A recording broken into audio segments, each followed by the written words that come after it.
Oke, kembali kepada di sesi yang ketiga ini, saya akan membahas kembali bagaimana pendekatan pengembangan diri kita dengan metode yang lain. Yang pertama tadi kita melihat dari perspektif spiritual, di mana kita melakukan satu figur terhadap entah itu nabi kita ataupun Rasulullah. Yang keduanya itu tadi kita melihat ke dalam satu teori ataupun buku yang kita sudah bahas, yaitu buku dari Peterson and Seligman tentang bagaimana karakter and virtus. Anda bisa lihat di pertemuan sebelumnya. Dan sekarang yang ketiga itu adalah tentang sebuah buku dalam pengembangan diri Anda, yaitu buku dari Stephen Covey berjudul Seven Habits yang sekarang sudah menjadi 8 Habits atau 8 kebiasaan.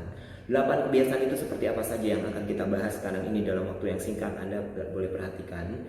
Nah, tentu saja bahwa ini teman-teman semua, saya merangkum buku ini dengan sangat cepat. Kalaupun memang ada hal-hal yang kurang, Anda bisa lihat kembali di dalam buku tersebut, beli atau buka di internet, di linknya ya. Tentang 8 Habits ini, 8 Habits dari Stephen Covey ya. Stephen Covey pernah menuliskan sebuah buku di mana 8 kebiasaan menjadi pribadi yang dapat berkembang itu apa saja. Yang pertama adalah bagaimana menjadi orang yang proaktif. Di dalam kata proaktif ini artinya bahwa teman-teman harus memiliki satu pribadi yang interaktif dengan orang lain, memiliki satu inisiatif. Bicara tentang inisiatif, kita sudah membahas kembali juga di sebelumnya tentang inovasi di karakter and virtus ya, di bukunya Seligman and Peterson ya.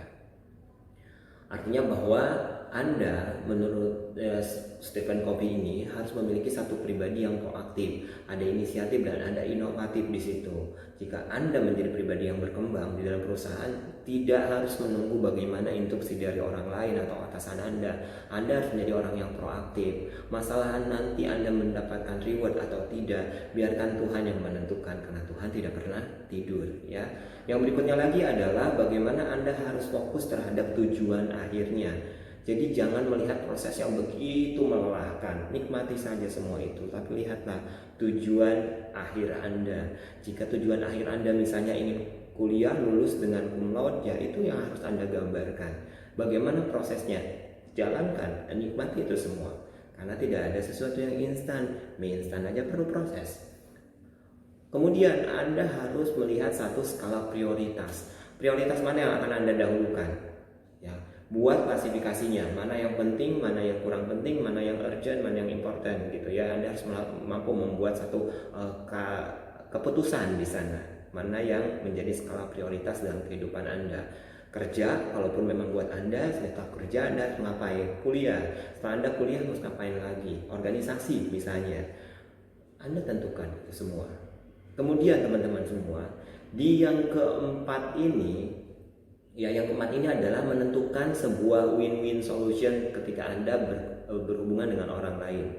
Ya, ataupun Anda berinteraksi dengan orang lain, Anda harus mendahulukan sebuah kepentingan win-win solution. Anda dan saya mendapatkan sebuah kemenangan yang sama gitu, win-win solution gitu. Tidak merasa dizolimi atau tidak merasa dirugikan satu atau sama yang lainnya ya. Berikutnya lagi yang kelima adalah komunikatif. Jadi Anda harus berusaha untuk mengerti orang lain.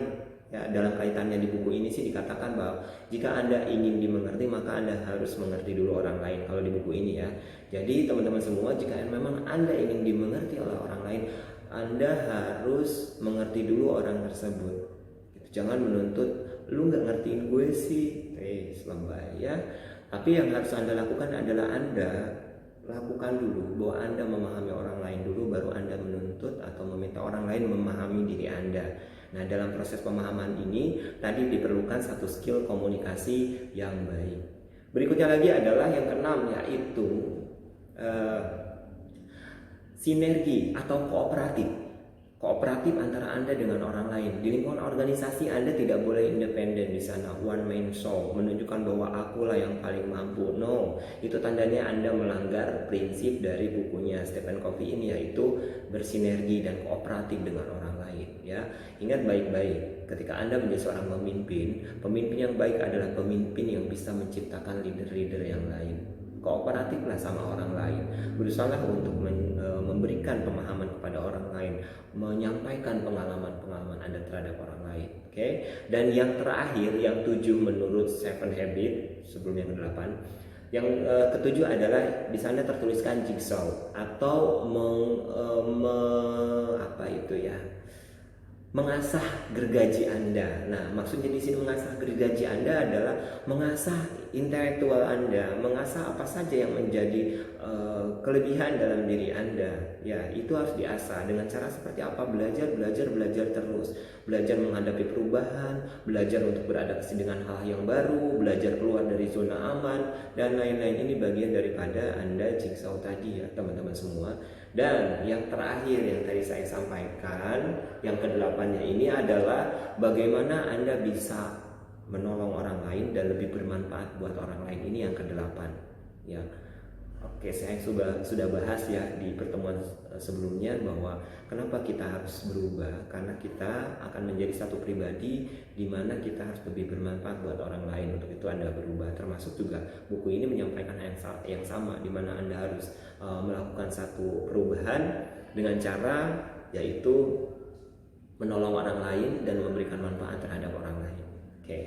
Itu yang bisa saya sampaikan. Tentu saja Anda bisa mereferensikan buku dari Stephen Covey ini untuk orang lain yang ingin berkembang, atau Anda mencari referensi-referensi lain dari berbagai sumber yang bisa membuat Anda jauh lebih smart ya, jauh lebih wise dan jauh lebih kompeten.